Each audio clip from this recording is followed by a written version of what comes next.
Former British Prime Minister Cameron campaigned with all his might for the failed financier Lex Greensill. He still thinks that is justified, but his reputation is all the more in ruins. Meanwhile, there are differences in the presentation by Greensill and Credit Suisse. Until recently, it seemed like former UK Prime Minister David Cameron would be remembered for the Brexit referendum alone.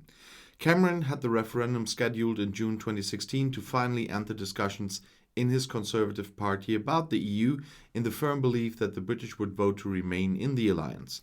It turned out differently, and the unlucky Cameron not only lost his position but also lost a considerable amount of reputation. Now his reputation has suffered further serious damage. According to Labour MP Rushanara Ali, it is in ruins. Cameron had to testify before the House of Commons Finance Committee on Thursday about his involvement in the Greensill scandal. After the end of his reign, he was hired as a lobbyist for the banker Lex Greensill in 2018. With that, Cameron turned the tables. As Prime Minister, he had once given Greensill a role as an advisor in Downing Street. Greensill Capital went under in March of this year. The company had specialized in the financing of supply chains and constructed investment products from invoices in which, among other things, Credit Suisse funds invested. In some cases, these invoices were fictitious and not based on actual transactions.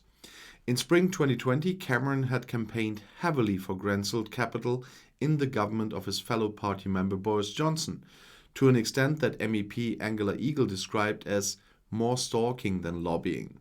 Within 4 months, Cameron bombed the finance minister, the health minister, the head of cabinet, and numerous high-ranking officials dozens of times with calls, SMS messages, and WhatsApp messages. The goal of Cameron's efforts to give Greensill Capital access to a corona relief program from the Bank of England.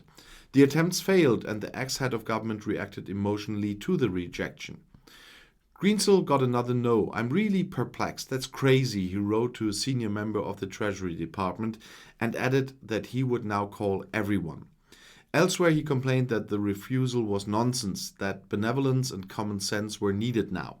Cameron justified his commitment by saying that he was convinced of the public benefits of Greensill's supply chain financing and that he thought it could make a valuable contribution in the corona crisis and the looming recession.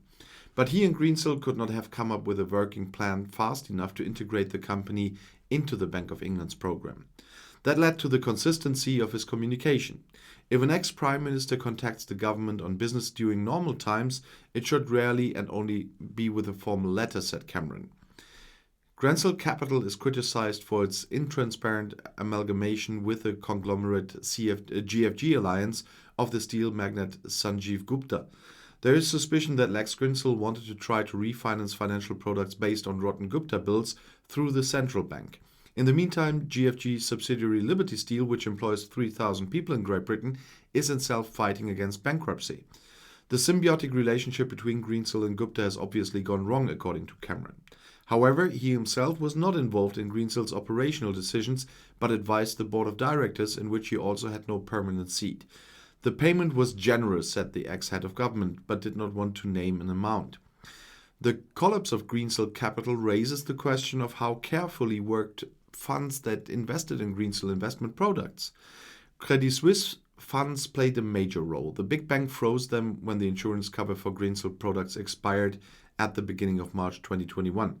Protection is a crucial criterion for investors. Now the funds are being liquidated and Credit Suisse is trying to save as much of the 10 billion investment as possible for its investors. When could Credit Suisse have known about the end of the insurance cover in order to react in good time?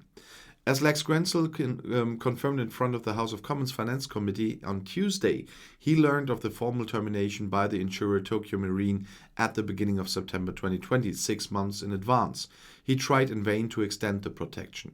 When asked when he informed Credit Suisse, Greensill said, "The investors knew the end date on the same day that I found out because they received the information in the same way as I did. The information would be provided to him and the investors in real time by the responsible insurance broker, Marsh. As soon as something changes, you will receive an update." It is unclear whether it is true. In any case, Greensill's statements contrast with the presentation of Credit Suisse. The big bank recently emphasized in an information sheet for investors at the end of April that it had only recently heard of the termination.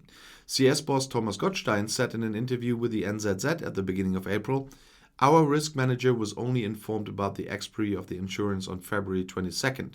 We had checked with Greensill and our insurance broker beforehand. They didn't tell us anything about it. So, word against word once again, and a lot of confusion there, and definitely a lot of damage for Cameron. And if you want to stay informed, please subscribe to my channel. I really appreciate it if you do, and if you watch my videos, and of course give my videos a like. And of course I hope to see you in my next video. Auf Wiedersehen.